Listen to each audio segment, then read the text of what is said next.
जिंदगी ऐसे जियो, जिंदगी ऐसे जियो, जिंदगी ऐसे जियो कि कोई कहानी बन जाए। पर्वत पिघल जाए मोम सा और आग पानी पिघल जाए मोम सा और आग पानी बन जाए। यूं तो इस रेत पर कितने पैरों के निशान बिगड़े बने, यूं तो इस रेत बिगड़े बने, पर तू ऐसा कदम रख कि पत्थर पर निशानी बन जाए। पर तू ऐसा कदम रख कि पत्थर पर निशानी बन जाए। तेरे हौसलों की हनक संसार में, तेरे हौसलों की हनक कुछ ऐसे उड़े इस संसार में। तू ही ज़मी के ज़र्रों में हो, तू ही आसमानी बन जाए। तू ही ज़मी के ज़र्रों में हो, तू ही अपनी ज़िंदगी बनाने में तो मशगूल हैं ये सारे लोग। अपनी ज़िंदगी बनाने में तो मशगूल हैं ये सारे लोग, मगर तेरे दम से औरों की भी ज़िंदगानी बन जाए, औरों की भी ज़िंदगानी बन जाए। अब आखिर में कहना चाहूँगा, सारी हुनर सारी ताकत तुझ में छिपी है, तू जान ले। तुझ में छिपी है, तू जान ले। बस कुछ कर ऐसा, बस कुछ कर ऐसा कि दुनिया तेरी दीवानी बन जाए। बस कुछ कर ऐसा कि दुनिया तेरी दीवानी बन जाए। बहुत बढ़िया। ब्रिटेन ऑफ बिहार में आपका स्वागत है। आज हम बात करेंगे एक खास शख्सियत से। नाम है इनका आशीष कुमार वर्मा, डिप्टी सीडीए पटना से हैं। आशीष जी, आपका बहुत बहुत स्वागत है हमारे चैनल में। धन्यवाद। आशीष जी, शुरुआत करते हैं। आप डिप्टी सीडीए हैं। अपने जीवन की जो शुरुआत हुई वो काफ़ी मायने रखती है आज के यूथ के लिए। तो कैसे शुरुआत दी आपने और एक डिप्टी सीडीए जैसे एक बड़े लेवल पर पहुंचे? एक्चुअली ये बातें आगे बढ़ाने के पहले मैं आपको ये बता दूं कि ये जो डिप्टी सीडीए का पोस्ट है ये आईडीएस से मुझे प्राप्त हुआ है। इंडियन डिफेंस अकाउंट सर्विस एक भारत की सिविल सेवा का एक पद है। तो इसके लिए मैंने यूपीएससी की परीक्षा पास की थी 2011 की। और मेरे साथ एक विशेषण जुड़ा हुआ है। एक्चुअली मैं बचपन से सेरेब्रल पॉल्सी नाम की एक बीमारी से ग्रस्त था। तो मुझे जब ये रिज़ल्ट प्राप्त हुआ 2012 में, तो मुझे भारत सरकार के सामाजिक अधिकारिता एवं कल्याण विभाग से ये एक कॉल आया। उन्होंने मुझे बताया कि आप भारत के ऐसे पहले व्यक्ति हैं जिन्होंने सेरेब्रल पॉल्सी होने के बावजूद यूपीएससी की सिविल सेवा परीक्षा पास की है। तो मोड़ तो बचपन से काफ़ी आए और संघर्ष रहा, लेकिन एक अंदर से प्रेरणा थी कि जो कुछ भी विपरीत परिस्थितियां हैं उसके बावजूद खुद को समाज में एक सार्थक व्यक्ति सिद्ध करूं। तो इसी प्रेरणा से आगे बढ़ा और आज आप लोग के सामने हूं। यूपीएससी की तैयारी करने के लिए लोग बड़े बड़े शहरों में जाते हैं, अच्छे अच्छे कोचिंग ज्वाइन करना चाहते हैं। यूथ काफ़ी एग्रेसिव मोड में होकर इसकी तैयारी भी करती है। आप क्या कहना चाहते हैं यूथ को कि यूपीएससी के लिए क्या करना चाहिए? यूपीएससी सबसे पहली बात है कि मन में संकल्प होना चाहिए। मैं किसी कोचिंग की बुराई नहीं करूँगा, बढ़ाई भी नहीं करूँगा। डेफिनेटली कोचिंग सहारा है, आपके मार्ग प्रशस्त करता है, आपके सोच को डेवलप करता है और एक रणनीति बनाने में आपको मदद देता है।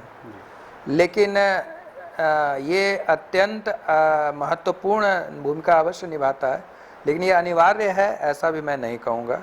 तमाम उदाहरण हैं देश में और उन उदाहरणों में मैं भी एक हूँ कि मैंने इसकी तैयारी करने के दरमियान किसी भी कोचिंग का सहारा नहीं लिया। बाज़ार में काफ़ी मटेरियल पढ़ने के लिए मौजूद हैं और अब के समय में जब इंटरनेट मीडिया है और गूगल पर आपको सारी जानकारियाँ पलक झपकते प्राप्त हैं, तो अगर बस आपको आना चाहिए, मन में आपके अंदर ये क्लियर होना चाहिए कि पूछा क्या जाने वाला है, आपको किस दिशा में तैयारी करनी है। अगर आप ये क्लियर हैं तो आप ये सब कुछ अपने आसपास पा लेंगे।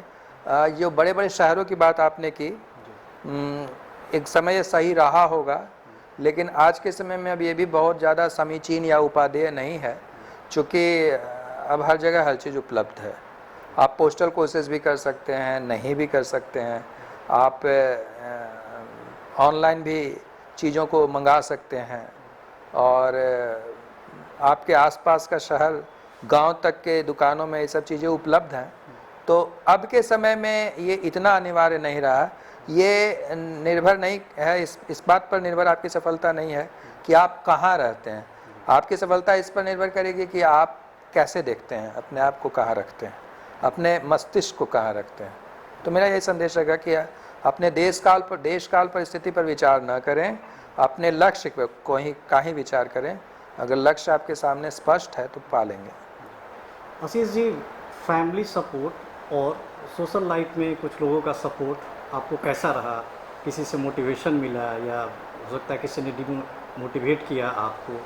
एक कोई प्रेरणादायी कोई बातें बताएं जिससे यूथ पर काफ़ी प्रभाव पड़े। सबसे पहले मैं बता दूं कि किसी भी सफलता के पीछे एक कहा जाता है कि किसी का हाथ होता है, तो ये होता ही है। परिवार का हाथ रहा, साथ रहा। मेरे साथ परिस्थितियाँ थोड़ी ज़्यादा विषम थी, तो डेफिनेटली जब यहाँ हूँ तो किस परिवार ने सहयोग किया। डीमोटिवेटेड करने वाले भी लोग होते हैं समाज में, आपके आसपास चारों तरफ मौजूद होते हैं। मैं किसी खास का नाम नहीं लूँगा, क्यों लूँ, लेकिन इतना स्पष्ट है कि आपको उस पर ध्यान नहीं देना है। तो ऐसी कोई ख़ास कहानी नहीं है कि जिसने कुछ इतना डीमोटिवेट कर दिया हो कि मैं बिखर जाऊं। क्योंकि अगर व्यक्तित्व आपका सुदृढ़ है तो आपको कोई बिखेर नहीं सकता है। और दूसरी बात है कि प्रेरित करने वाले घर के ही लोग थे, परिवार थे, माता पिता, भाई, चाचा, मतलब पूरी फैमिली थी।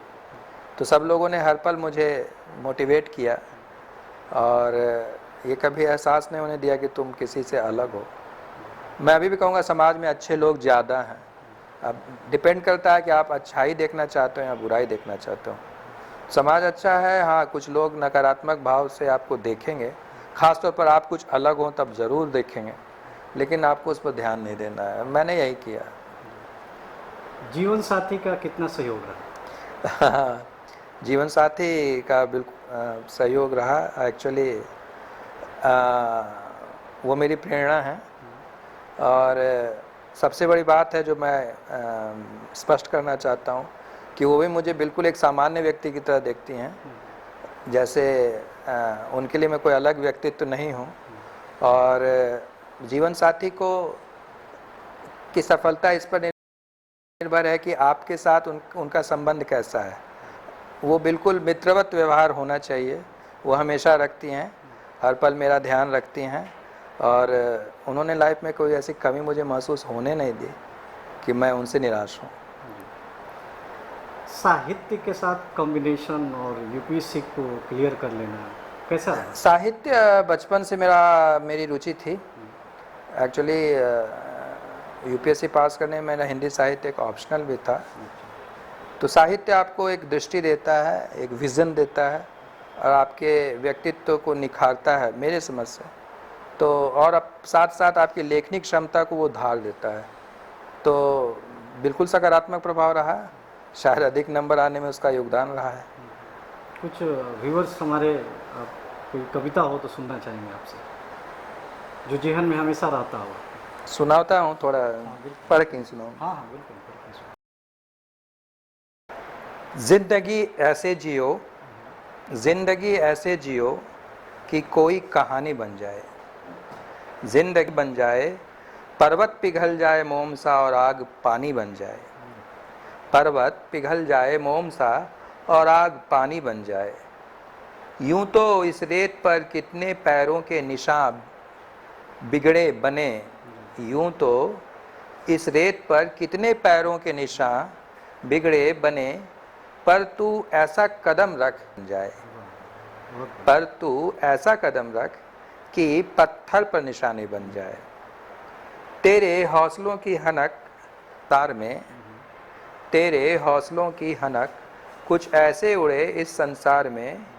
तू ही ज़मीं के ज़र्रों में हो, तू ही आसमानी बन जाए। के ज़र्रों में हो, तू ही आसमानी बन जाए। अपनी ज़िंदगी बनाने में तो मशगूल हैं ये सारे लोग। अपनी ज़िंदगी बनाने में तो मशगूल हैं ये सारे लोग। मगर तेरे दम से औरों की भी जिंदगानी बन जाए, मगर तेरे दम से औरों की भी जिंदगानी बन जाए। अब आखिर में कहना चाहूँगा, सारी हुनर सारी ताकत तुझ में छिपी है, तू जान ले। सारी हुनर सारी ताकत तुझ में छिपी है, तू जान ले। बस कुछ कर ऐसा, बस कुछ कर ऐसा कि दुनिया तेरी दीवानी बन जाए। वाह वाह, बस कुछ कर ऐसा कि दुनिया तेरी दीवानी बन जाए। बहुत बढ़िया।